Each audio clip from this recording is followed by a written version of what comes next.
My name is Alison Carr-Chellman. I'm happy to be here. I'm very grateful for the invitation to keynote your conference here on Thursdays, Keynote. And I'm wondering, just trying to get a sense of who you all are. This is my first time with you, so I'll just ask, how many of you are working at institutions of higher education as teacher educators? Okay, excellent. And how many of you are practitioners in public schools today, teaching? Great. And the rest of you who didn't raise your hands, yell out a couple of things that you do. Evaluation, consultant, grad student. How many of us are grad students? I have one of my own graduate students here. Priscilla, where are you? You moved. You were over here and you moved over there. We're the only ones from Penn State, she informed me, but I was happy to see a friendly face this morning when I came in. So thank you all for just giving me a quick sense of the audience. I always like to have an idea of where we are. Today I'm going to be talking to you about some things that are probably going to be rather challenging to you, maybe, quite different. In some cases, I will make you angry, I hope. And as one of my most favorite mentors, David Jonathan, used to say, if people don't leave a talk that you've given, if at least a few people don't leave with a headache, you haven't done your job. So I'll try and do my job as best I can according to Dr. Jonathan. But I am honored to be here and again grateful for the invitation, and for those of you who were early risers and willing to get up this morning, I appreciate that also. This is the Bring Back the Boys project. How many of you I did a TED Talk on this. How many of you have already seen that? Okay, good. That helps me just have a sense of how quickly to skim over. It sounds like a lot of you haven't, which is fine. That's about a 13-minute snippet on what I'm going to be talking about today, but it also doesn't include a lot of the development of my thinking since that time. That was a talk that was given maybe 3 or 4 years ago now. And since then, I've done a number of research projects, some of which I'm going to share with you today if we have sufficient time. The Bring Back the Boys project is really focused on trying to think about how to re-engage boys in their own learning. And as you'll see in a minute, I think we've got some issues going on with boys. So first I want to ask you what you think boys are like. Now, I just want to remind you here, my purpose isn't to essentialize gender. If I do, you can dismiss me. And so that's not very helpful. Not all boys are the same. Not all girls are the same. We know that within any group, there's far more variation among individuals than there is, between the groups. So there are lots of boys and lots of girly boys, and there are lots of tomboys, and there are lots of girls. And so now we're talking about central tendencies, that boys tend to be a particular way. So when I say boys are this way or that way, please understand that I mean that they tend to be a particular way. So this is what we wish that they were like. And there, this is the first day of summer vacation, yeah? The first day of summer vacation, they're in a hammock and they're reading. Isn't that just what we would love to think of as a summer day? Here they are all ready for school and Boy Scouts, and that's mine. That little one's mine. Isn't he cute? Okay, so he's dancing at a wedding. These are what we wish boys were like. But what are they really like? This is what they're really like, right? They love video games, they love superheroes, and they love guns. They do. But they're not necessarily so fond of school. If you ask a boy this age, what's your favorite subject, what's the answers that you'll get? Recess, PE, lunch. Very rarely will you have someone say, I'm really into ancient Greece. Okay? Not at that age, anyway. This guy moves around a little bit. Okay. So, is this a problem? What is it that we're dealing with here? My argument is that it is a problem. And the outrageous thing that I have to say to you is the way to solve it is violent video games. That's a very odd thing to be saying. All right, but that's what I'm saying today. So, if you're a boy, in the TED Talk I give a lot of really nice images on all of these stats, but we run out of time if I do that here. So, you are 3 times or more as likely to be expelled, suspended in special education, learning disabled, or emotionally disturbed. Our population is still about 50-50, and yet if you talk to any reading teacher, she'll tell you that she's got 4 or 5 boys for every girl in her class. You are 4 times as likely to be identified with ADHD, and I want to put a little bit of a finer point on this, just to make it clear here. ADHD in boys manifests very differently than it does in girls. Boys manifest ADHD as loud and difficult behavior, non-focused activity of that kind that is very obvious to the teacher. Girls manifest ADHD in very quiet and withdrawn ways. And so they are less likely to be diagnosed. Therefore, it's not clear exactly whether this has to do with underdiagnosis or not, but it's probably part of the issue. Just the same, we medicate our boys unbelievably. 75 to 80% of the world's supply of ADHD medications is being administered to American boys. That's an unbelievable statistic to me. And then I have to ask the question, are we really medicating them because they're boys? This is their normal way of living in the world, and we're basically telling them this is unacceptable in the school system? I argue that, in fact, that's exactly what we're doing.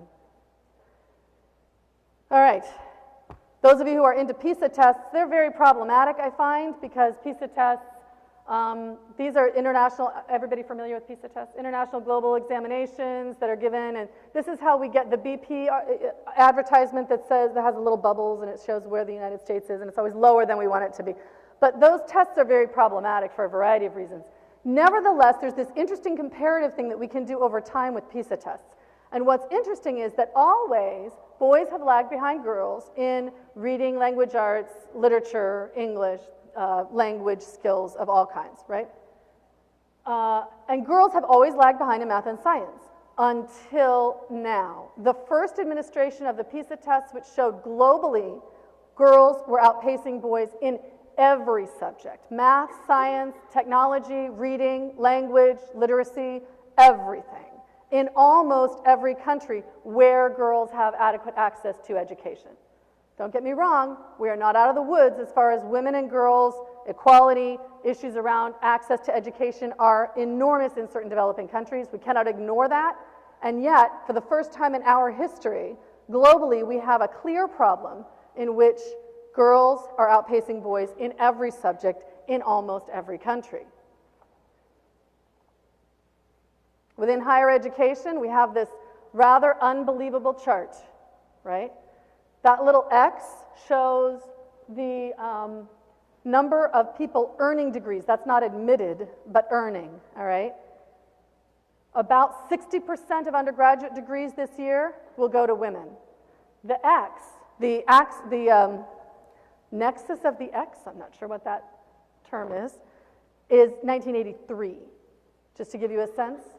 And the projected are in slightly grayed boxes. So what you know is pretty interesting is that up until those grayed boxes has actually happened. That is where we are. Now in higher education, I would argue we're losing men and boys because we lost them when they were 4, not because we lost them when they hit the university gates. All right? They became disengaged in their education, they became disinterested, and they simply checked out. They go because somebody's told them that they have to, but they don't go because they're really ready to go to college in many cases. And if you talk to somebody who teaches undergraduate, large undergraduate courses at a place like Penn State University, they will universally tell you it's true. The men don't come prepared to do the work, to do the homework, to engage in their learning, and the women tend to come prepared. Not all, but most. This makes university administrators quite uncomfortable, especially when we get into small liberal arts schools, which is where we see the vast majority of this differential expanding significantly. When you get to 70% female at a small liberal arts college, it makes everybody very nervous because girls don't want to go to colleges where there aren't boys to date. And for those people who are saying, you know, from a feminist perspective, why are you putting this out there? As a feminist myself, I would like to find a wonderful mate for my own daughter someday, and I am concerned that it's going to be more and more difficult for her to find someone of equal educational level of attainment based on these kinds of statistics. So we all really need to worry about this. Women need to worry about it, men need to worry about it, and all of these statistics that I've just given you are unbelievably more critical when you look at poor kids, when you look at black boys, when you look at inner cities, any kind of minority or diversity issues, they expand exponentially. All right. Why is this happening? Well, I think that there are lots of reasons, but I want to focus on 3, and I'll make it as brief as I can or I'm going to run out of time quickly. The first is zero tolerance policies. I don't know how many people are aware that zero tolerance policies were not always the standard in American schools, but now zero tolerance policies are absolutely a standard. The notion of a zero tolerance policy is not a bad one. I don't want to see kids going into schools with guns. I'm not advocating for that, let me be clear. I'm not advocating for kids going into schools with knives or other weapons or drugs or alcohol or cigarettes if that's not allowed on that campus. So I'm not suggesting we get rid of zero tolerance policies. The problem is in the way that they are implemented. So the issue is that now, if you're on a playground, you can't go like this without getting suspended.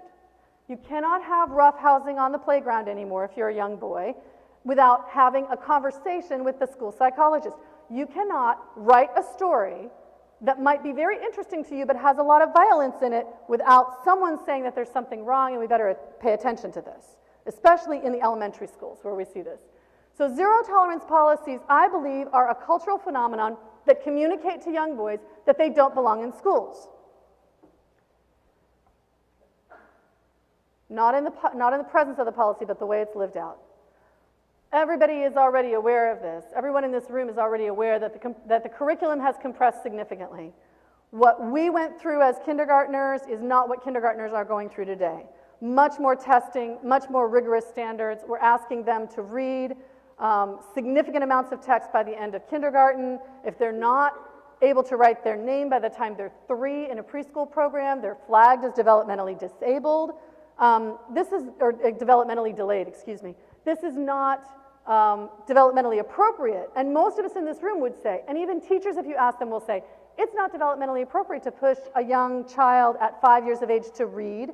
Many times they're not really ready till they're 7 or 8. Homeschool populations already know this. People who have a single child at home will tell you, my child was ready to read at 5, but my other child was ready at 8, and it worked out just fine. Everybody's reading, everybody's okay. But that's not the way that we are comfortable accepting it in the classroom. The concern seems to be if your entire class is not reading by the end of kindergarten or first grade, then who gets the finger pointed? The teacher, right? That's the part of the problem, okay? There's this compressed curriculum. It puts a teacher in a terrible position. And in thinking about how to prepare teachers, we have to understand that this is not getting any better, and this is happening because politicians know that the public wants it. So who's to blame for compressed curriculum? We all are to blame for compressed curriculum. We want everybody to go to Harvard, and as a result, we've created a monster in the system that doesn't allow kids to engage in their own learning. It directs every minute, it's coercive, as Alfie Kohn would say, and it's just not a way that many kids really want to learn. And particularly for boys and all active kids, the compressed curriculum is not working. Lastly, we have very, very few men in the elementary level classroom. Our numbers have been cut in half. 17 years ago, we had 93% of elementary classroom teachers were women. Now, 97% of elementary classroom teachers are women, which means very few men are going into elementary school classrooms. We're trying to unpack that a little bit. We'll talk about that in a minute. I have a student who specifically wants to look at that question in his dissertation. I'm probably going to skip this. This is a website. I'll leave it up there at least long enough for y'all to see and maybe write down the website, because you won't find it any other way. It's hidden. It's not live yet. But the Bring Back the Boys website is a project that is meant to try to give parents some tools for how to think about educating boys and active kids. There are a number of videos on there, a number of different resources. We're working on it constantly. We've had a small grant from a foundation to do this work, and we hope in the next 4 or 5 months that we'll have a better website address and a better resource when we're ready to go live. For now, if you're dying to see what we've got, that's at least a little bit of a beginning for you. The next video that I'm going to show you is actually about Minecraft. Everybody know Minecraft? Anybody not know Minecraft? It's pretty good. If you've never seen it before, get on, look it up. It's pretty fun. And this is specifically talking, now this is a relatively, in my view anyway, a relatively benign and non-violent building kind of game, although there are zombie sheep. And so you got to kind of deal with the zombie sheep part of it, and there's some killing involved. But mostly it's a pretty fun game that seems to appeal to both boys and girls. It seems to cut across the huge, enormous gender divide that we have in gaming, in which most of the serious gaming is happening for boys and most of the social gaming is happening for girls. All right? So I'm just going to play a few seconds of this, well, maybe a minute of this video about Minecraft. I hope that the noise isn't too high, Mike. You guys remember Minecraft. We made this other video about it that one time where we talked about how it's basically going to save us all. But in case you need a refresher, Minecraft is a computer game that can best be described as first-person Legos, with a dash of husbandry, a heaping helping of architecture, and a pinch of Slay the Dragon. In survival mode, you have to gather resources and materials and fight the bad guys, some of whom are very sneaky.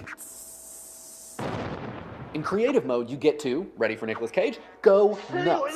The pixely sky is the limit. You can build whatever you want, and then start a multiplayer game and invite all your friends. You can import and export 3D models to make structures. You can share your creations with your coworkers and pals, or your students towards the end of teaching them the finer bits of computer science, art history, engineering, civics, math, world history, and maybe most things. Say what? Now, before we get to talking about Minecraft specifically, let's talk about computer and video games in general as educational tools. There is a long history of using pixels to teach kids about stuff. For about as long as there have been affordable computers, there have been educational games to put on them. Logo taught you how to program that turtle, and Lemonade Stand taught you how to build your lemonade empire. Oregon Trail taught you, always ford the river. Never ford the river. Mavis Beacon, Reader Rabbit, Big Brain Academy, and the list goes on. They're all great games, but they all share a common, problematic shortcoming. What if you don't want to teach typing or reading? Sure, you could use Virtual U to teach management, or Zapitalism to teach economics, or Roller Coaster Tycoon to teach roller coastering. But these games can't be specialized or made immersive. They lack even the basic technology for fluidity or improvisation, two things which are paramount in teaching. Like, what if you want the game to be different every year, or every class, or collaborative, or portable? Or what if you're a grade school teacher and you have to teach 10 subjects, each with many units and ideas to cover? If only there were some way to build a fully customizable networked environment that was both fun and inexpensive. Aside from being an exceptionally effective way to avoid doing your homework, as it turns out, Minecraft is also an exceptionally effective teaching tool. Sorry if I just totally ruined Minecraft for you. Probability? Build a random animal dropper. Physics? Measure the time it takes a block to fall and then talk about gravity. You can build Minecraft versions of famous bits of architecture or sets for Shakespearean plays. You can place works of art inside of a Minecraft gallery or use Minecraft's mathematically ideal blocks to talk about volume and area. Teach a foreign language with in-game signs or tell kids they can only communicate with each other on a collaborative task in, I don't know, Latvian. The possibilities of what you can get into and out of a game which you thought was just for punching trees are endless. And kids respond because it's a creative, collaborative, entertaining environment where they are in control of their own challenges, which can be many. There's something like 1,000 Minecraft mods for all kinds of things. Like Computercraft is a mod which lets people write Lua programs inside Minecraft. There is even, are you ready, an official Mojang licensed version of Minecraft for education called Minecraft EDU. Spearheaded by Joel Levin, aka Minecraft Teacher, Minecraft EDU is to Minecraft what the Teacher Edition is to your history textbook, except cooler. With 20 installs at over 1,000 schools across 6 continents, the number of students currently learning with Minecraft EDU alone is at least 20,000. Now, am I saying that we're going to see Minecraft or even video games in general in every classroom? Probably unlikely. Setting up this kind of thing requires a certain investment in technology, time on the part of the teachers, and a certain technical proficiency which, I mean, we all know the chance a piece of technology will fail is directly proportional to the number of people watching it in operation. But should we hope to eventually? I say absolutely. Studies have confidently stated things like, data analysis shows that classes using the game had significantly higher means than classes not using the game. Source in the description. And the number of teachers documenting their overwhelmingly positive experience using Minecraft in the classroom is huge. Another source in the description. So the question might not be whether or not we use games in schools, but rather how far do we go? Game designer and... So this is the question, is what are we going to do with games? I'm pretty enthusiastic about games, but he beats me by far. He's really enthusiastic. Now, he's kind of selling Minecraft, but what I like to think about is, can we go beyond Minecraft? He's right. What's happening with games is limited because the games themselves are not fully immersive. The very most motivating, interesting, empowering games are violent. That's the reality. Even Minecraft has a certain amount of violence in it. I'm not suggesting that we should ignore the ratings and start putting 7-year-olds on Call of Duty or, World of Warcraft, but there are high school level programs, charter schools, that entire curriculum is built around World of Warcraft. So it's a really interesting idea to play with. And for me, it's an interesting idea, not just because of the possibilities, but because it injects itself in disruptive ways into the culture of the school. The school culture, especially at the elementary level, is, as I've described it, not a lot of gamers in there, not a lot of men, not a lot of messages going out to boys that they belong. Adopting games that they are actually playing communicates to them that their culture is important to us. So games is one way, but one of many ways that we can think about how to re-engage boys in their own education. Now, I have a wonderful research team back at Penn State. We've got a bunch of different projects going on. Actually, the work that Priscilla is doing is in flipped classrooms, and we're trying to think a little bit about flipped classrooms with relationship to gaming as well right now. Petner and Vasha helped me look at teacher views, and Vasha is specifically now working on an extension of this as to teacher views of themselves in elementary classrooms among male populations. So why are we losing elementary school men teachers coming in the door? What is it about, you know, this job market that is not working for them? It hasn't worked for a long time, but it's significantly worse, and the worse it gets, it's not insignificant in my view. When you have a school that is filled with almost all women, the administrators are women, and you don't have a lot of men in the teacher's lounge, the conversation changes. What people say about the roughhousing that Johnny and Sally were engaging in on the playground changes based on who's around that table. Is it a mom of boys? Is it a girl who had brothers? Is it, you know, a man teacher? So that conversation changes. The culture of the place is impacted by this. In the same way, we're trying to understand how teachers feel about video games, especially violent video games. And I'm going to show you a couple of video snippets from that. Jason Engerman and I are looking carefully at what do boys describe as their own learning? How do boys talk about gaming?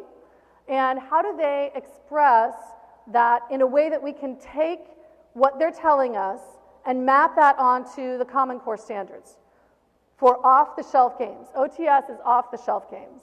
All right? So when they talk about playing Madden or they talk about playing World of Warcraft or Call of Duty, what is it that we can take from what they're telling us? If you say to a boy, are you learning anything from that? They'll say, absolutely not. And if you suggest that they are, all of a sudden they won't want to play that anymore. It's like he said, I think I just sucked all the fun out of Minecraft. And if you take World of Warcraft and you wrap an entire curriculum around it, oftentimes you ruin that particular technology as well for kids. So part of it is that it's of them. It's coming from them. It is what they're interested in. It's taking the child where they are at that moment. But we're trying to understand what they're learning from the off-the-shelf games and map it onto the Common Core standards. And then Doug Wilson and I are looking specifically at issues around losing men in higher education. And that has been just a fascinating project. We're just now in the data collection phase of that. And so I don't have anything much to report to you from that, except that Penn State University enjoys a fairly 50-50 ratio.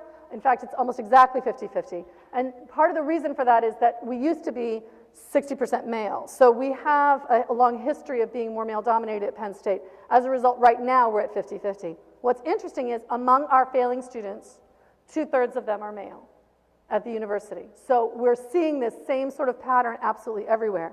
Not all the men are failing, for sure, but of those who are failing, 2/3 of them happen to be male and only 1/3 of them are women. Why is that happening? So we're trying to investigate that with further surveys, but also qualitative interviews, trying to get at what it is that men are experiencing on campus.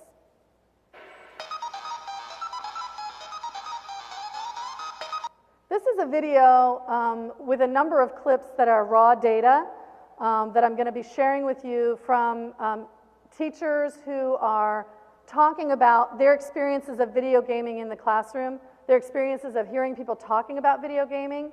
Let me see if I can get to where I want to go here. Now, this fellow, let me see whether this is where I want to be. Hang on. Yeah. This is a learning support teacher, and she talks a little bit about the fact that her boys are really interested in this. The next person that we see, I believe, is this one. And she's the one that I'm perhaps most interested in. I'm not sure if I can get to the beginning of her, whether this is it or not. Let's see. So they'll talk about that, or okay, so she basically is telling us what kids talk about in her classroom. She's an 8th grade art teacher. the kinds of little levels or certification badges that they earn that show up on their status. She's talking about Call of Duty here, and I want you to listen to the language that she's using around her depiction of their culture. I think this is an online role-playing game, and the more you play, the more kind of badges you get, or something like this. Of course, then they also have skills, and then they play against other kids who are online. So they do things like poning noobs, which is beating up or killing the newbies, or, you know, showing their fancy footwork, I guess. I can only imagine that they're in a little action figure, and there's another little action figure that they're destroying in some way, or whatever they're doing to show their superiority. So poning noobs is what they live for. I find this language really fascinating. When my boys were little, if I called one of their action figures a doll, I was in the doghouse for a week. Now, if you call anything that they're playing with as teenagers, and she's talking about 8th graders here, action figures, they're offended. If this was your culture that someone was talking about, if we thought about this as other cultures, you would be thoroughly offended by the sense that she's sort of looking down on it. There are these little badges, these achievements that they use to show their superiority, said in a fairly pejorative fashion, right? So this is an example of the kind of data that we're trying to mine and understand more deeply, and Mike Petner is in the process of doing additional data collection on this question to try to better understand, you know, how it is that teachers see this culture of boy gamers in particular. And it's almost universally boys. The earlier teacher, the learning support teacher, mentions that, well, it's all my boys can talk about, right? All right, let's see where we are here. This is Typing of the Dead. And it involves learning how to type. It's an educational game that involves learning how to type by killing zombies. And so here we ask teachers to tell us a little bit about what they think about possibly using Typing of the Dead in their classroom. So you're learning how to type by killing zombies. And you're competing with someone else who's also typing? It's like a co-op mode. So yourself and a teammate can work together to get through the level. And you both have to type. Well, yeah. I guess sometimes you do what it takes to make it interesting. I don't know that killing zombies is the best approach in my eyes, but I'm sure the kids would be motivated to win and to learn to type better. I don't like the violence. And even though this is kind of gruesome or whatever, that's what my age boys would like, and I have mainly boys. Learning support teacher. And if we get them to type, then I guess that would be okay with me, if the parents would be okay with it. Violence is really probably one of the biggest things that keep video games out of the school setting, because in a school setting you can't have violence. I mean, it's just not going to be allowed. Okay, so obviously violence is one of the main reasons that we can't have video games in classrooms. Violence, competition, individual achievement, and distraction. One of the earlier interviews, there's the gentleman who said, well, I guess if that's the only way you can reach him, right? He was clearly not interested in having this in his classroom, but he's willing to talk about it, I guess. He's, you know, willing to have a conversation. Earlier in his interviews, he shares that he is very uncomfortable with the use of technology in his classroom as a whole. And basically what he shares is, I have a really hard time keeping them on task. I have a really hard time keeping them doing what I want them to do. They're always wandering off and doing things that are not related to what I want them to get through. Now, he's in a tough situation, because the reality is that every kid walking into a classroom in America today at that level, at the middle school level, knows that the entire world is available to them on this, and they all have them in their pockets. They don't need somebody to tell them the content anymore. It's already here, okay? And he's trying to control that. But every kid is like, yeah, do what you want. I can find out whatever I need, whenever I need to, and I don't really have to listen to you. Alfie Kohn has a really great book called I Won't Learn From You about coercive learning. This teacher is in a bad position, though, because the politicians, the legislators, his supervisor, the public in general want him to cover content. And when he went through school, he experienced an identity formation process in teacher education programs in which he figured out that that's part of the role of the teacher. And most of us, having gone through public education, understand that this is the role of the teacher, that is the role of the student. Okay? That's what we all sort of already understand innately. But if we want to change that identity, it's really hard. Has anybody here read Education in Ecstasy? This book by George Leonard. You have. Excellent. If you've, and Priscilla has, that's because I made her probably. Okay. If you've never read this book, it's 1960-something, very old book. George Leonard, Education in Ecstasy. There's a chapter in there called Visiting Day 2001, written conveniently after everyone who was in the system at that moment would have retired, so that it wouldn't offend any teachers. The image that they give of schools is completely different than what we have for schools today, 15 years after Visiting Day 2001 would have happened, all right? And when I shared that with teacher education students at Penn State many years ago, I asked them for their reactions about this very different vision of learning, and they said, I hate it.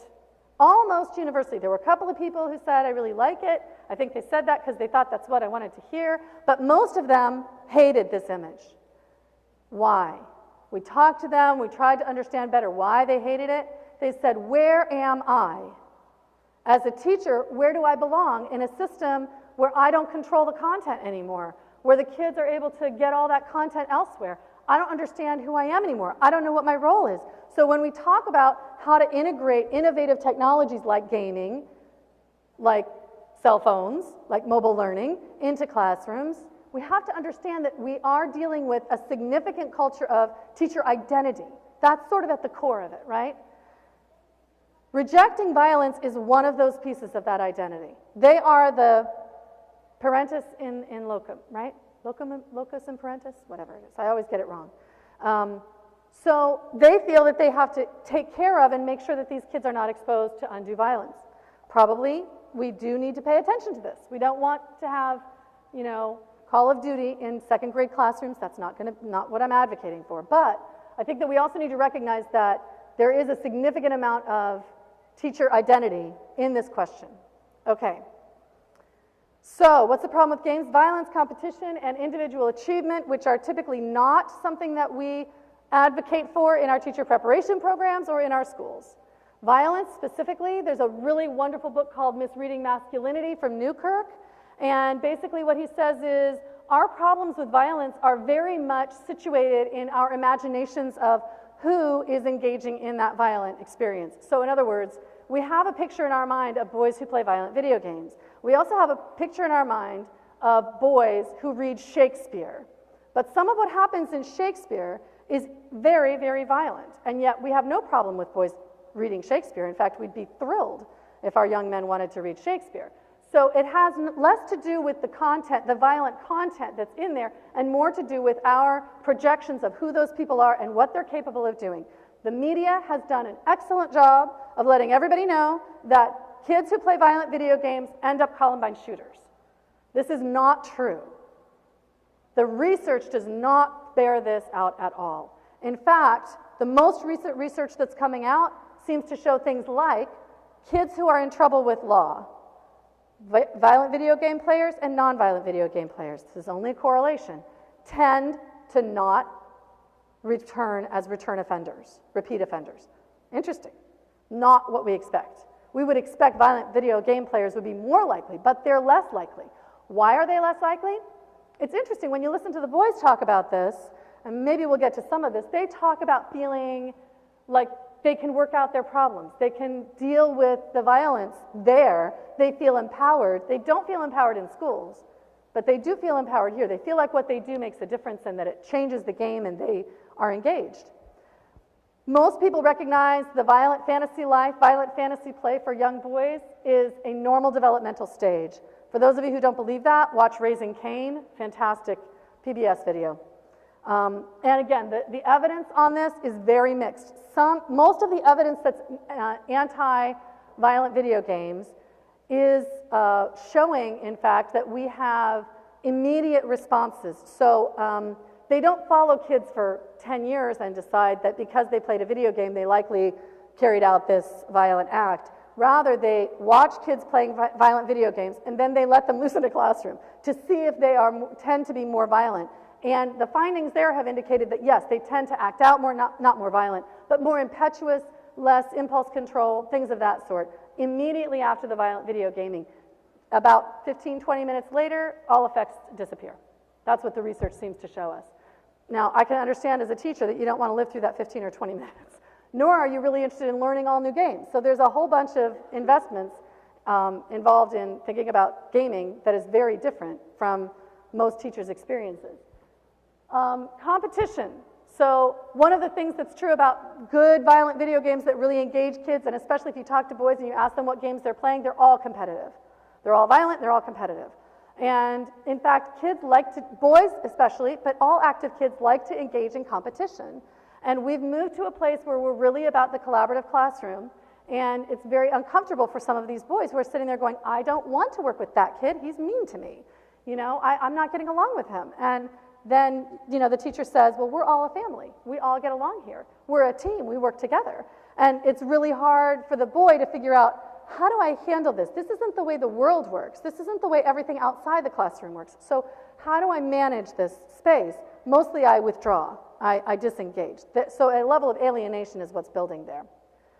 Okay, now what do boys say? I'm going to try and give you a couple of snippets, although a lot of what you'll see here is really interesting to me more because of the way that they are interacting with the interviewer than necessarily what they're saying. So let me see if we can get some of it. Like I said the last time, you're this little doll who's been doing something bigger. Like, well, yeah, I'll let you listen to him. That's sort of what I get out of that game. Because you're in the game and you're experiencing a lot of these things firsthand, it helps you learn them in a way that you didn't think you could learn things like history before.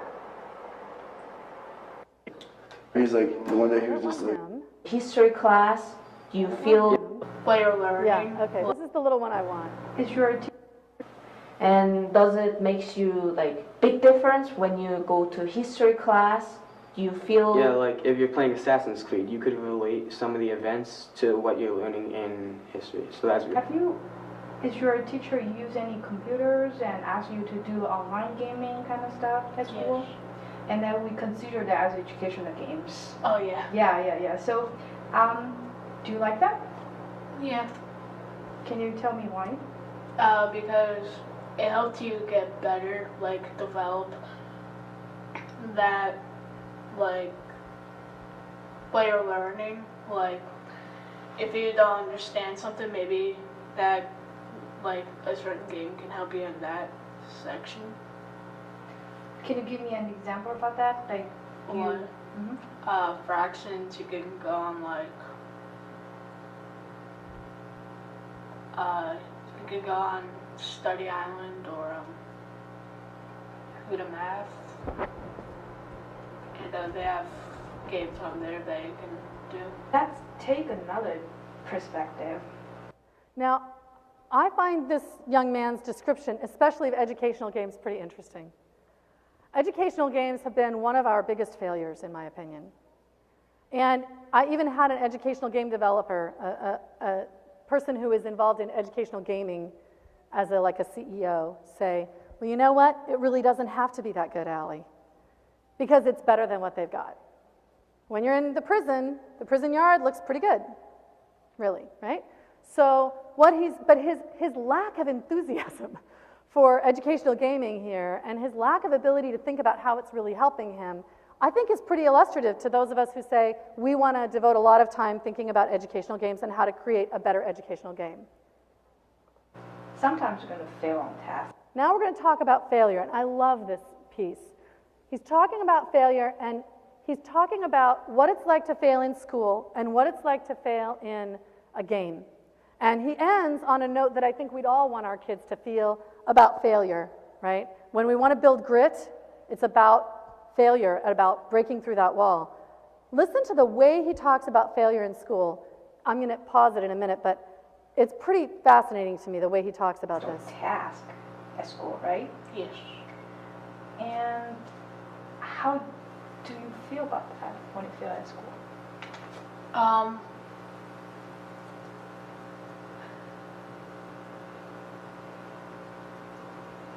I can't really explain that, but it's hard for me to explain at least. It's like feeling. How do you feel?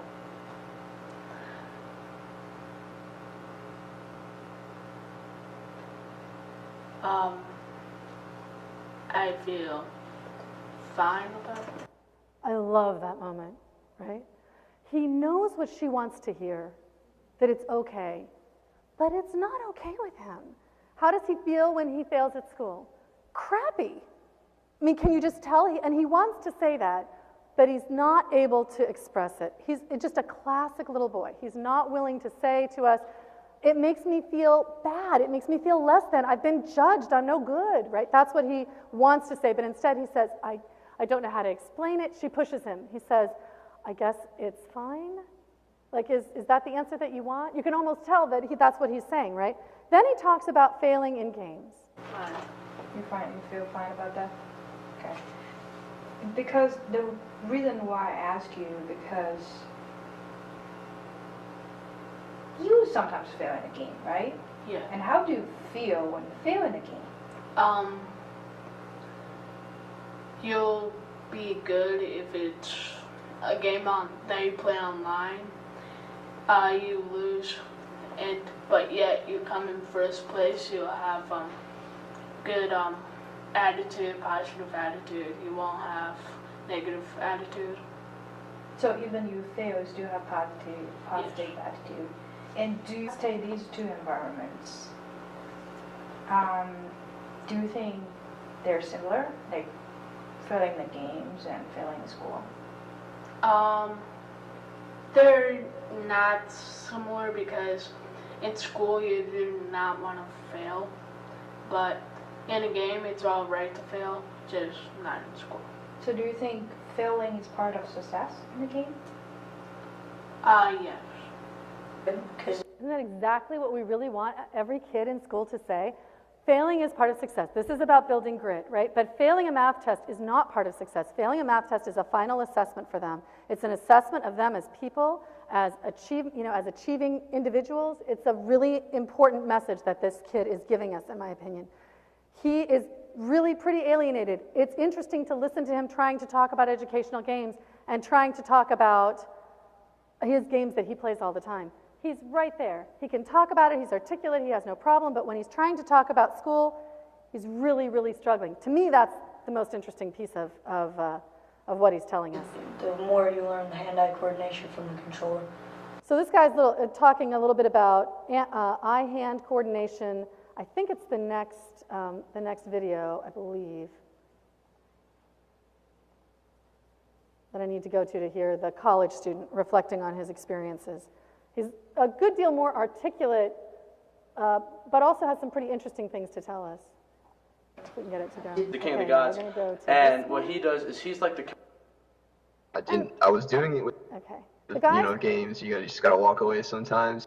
The guys talk about the things that they're learning about the Renaissance, about the medieval times, in things like Assassin's Creed, and in some of these, they learned how to speak Italian, all kinds of interesting things that they've learned in here, and that's kind of what we were interested in trying to get at. Let me see if I can back this up to the beginning of this fellow, because his whole piece is just wonderful, I think. If you're doing something wrong. Just think, when you play games like that, it does teach you how to deal with anger and frustration a little bit. You gotta learn to walk away from a problem, think about it, figure it out. Kind of teach you a little bit of problem-solving skills, I think. I mean, I use that throughout life, not just with, games. You just gotta walk away sometimes, think about it, ponder it for a minute, come back to it, try to figure it out again. Because when you're playing that game and you're playing in a team-based game, inside the game, you have to communicate, you have to be on the same page. And I think even in real life, when you're working in a team in a job, in school, at a sports field, you got to be able to communicate effectively and clearly and to the point. And I think a lot of that in video games, you had to do that. You had to communicate clearly and effectively and quickly, get your point across and achieve whatever you're trying to achieve. And I understand. He talks about all these things that he now understands that he learned from gaming. It's pretty hard for the sixth grader to tell you the same thing, but he is able at this stage to be able to tell you a little bit more in reflecting on what role gaming played in his own education. He talks about communication skills. He also talks about reading in context and understanding a different language in context here in a minute, and he talks a lot about dealing with his own anger and failure. Other people's strengths and weaknesses and how to communicate with people, because you have to be able to talk through things and understand people. And if someone's getting angry, you don't push them, push them over the edge. If I'm getting angry, I learn how to cool myself down and not lash out on people, you know what I mean? So it did help quite a bit, I think. Just based on where you were in the game and a word came up that I didn't know what it meant, I would have to think about, all right, where am I? What am I trying to do? What do I would have to think of where I was in the game and how this word relates to what I'm supposed to do next. You just really had to think about it and try to figure it out. In the real world, every day I have to use those, because I'm reading college level books now, and it's some words I just don't understand. I wasn't exposed to them. I had to try to figure it out, use context clues every day to read nowadays, opposed to reading high school books where that was my reading, that was vocab I was exposed to every single day. So I think it definitely helps me out later on in life. I know now not to, if I don't understand the word, I don't just give up. I keep reading on, I go back and all right, that's what it meant. I try to figure it out, like, okay, I don't understand it now, but going back and reading forward and understanding a little bit more, I can go back and try to piece together what it means now. And I did that a lot in video games when I was younger. I didn't always understand what it meant, but I always went back and I had to figure it out to understand, to go move on in the game. Because at that age, it was an enjoyable problem-solving step. It's not like I was sitting in math class and learning how to do problem-solving skills, or sitting in a reading or writing class and analyzing text, and it wasn't forced upon me. It was a fun way, and I was doing it without even realizing it. So it helped me out, and I was doing it for fun at the same time. Definitely helped with problem-solving skills. I'm not the strongest math guy, so I think my problem-solving skills are kept up to date through video games to an extent. I thought it taught me a lot of teamwork, a lot about cooperation. It taught me how to manage anger, my frustration level, how to deal with losing. It definitely helped me deal with losing. So yeah, I think it helps me overall. All the things that we would want them to say about their school experience, they're saying about games. Right, so I find this data to be absolutely fascinating. I love hearing from them and getting a sense of their voice, getting a sense of what they're really telling us about their experiences. And the way that they frame it is fascinating to me too, because it's clear that they are attached to gaming. It is part of their culture. They're able to be very articulate about it, and they're really struggling. They're very alienated from school. It comes through in everything that we see in the data. Okay, so for me, what becomes really interesting is teachers in schools are rejecting game culture because of violence, competition, individual achievement, things of that sort. Yet when you hear the kids talk about it, they don't say anything about, I learned to be violent. They don't say that. They say, in fact, I learned how to manage my anger. I learned how to lead teams. I learned how to cooperate. I learned how to communicate. All the things that we would like them to say about school culture, they're saying about game culture, which I think is really interesting. School culture makes them feel manipulated and controlled and not like they really have any stake in what's happening. They are not engaged, and this is what concerns me. So there are lots of ways that we can approach this problem with boys and active kids. We can put exercise balls in every classroom for the kids who need to move a little bit when they're learning. Good idea. I'm not against any other options. Lots of other options. But the rejection of violent video gaming is a rejection of a particular kind of culture. And in my opinion, pushing on that envelope forces us to confront the school culture that is alienating boys and active kids right now. So for me, I'm interested in thinking about violent video games because it addresses this cultural issue. So how do we use games? Well, we don't use educational games because they're not really what the kids are interested in. That's the reality. If you want to see a bunch of kids go run screaming on a summer afternoon, tell them we're going to play an educational game. They will not want to come to you, I can guarantee you. What we need to do is take them where they are and begin to change the culture at the same time. That's what we need to focus on. Who are they? Where are they coming from? What kinds of things are important to their culture? How do we show them, how do we express to them that their culture is in fact important to us? And that's all I have. So if we have, I think we have a couple of minutes for maybe a couple of questions, or maybe we're out of time. 3 minutes. Okay, so we get an early coffee break then, unless anybody has anything else I need to announce or take care of. Oh, good, she has one more announcement. Thank you so much for your time today. I very much appreciate it.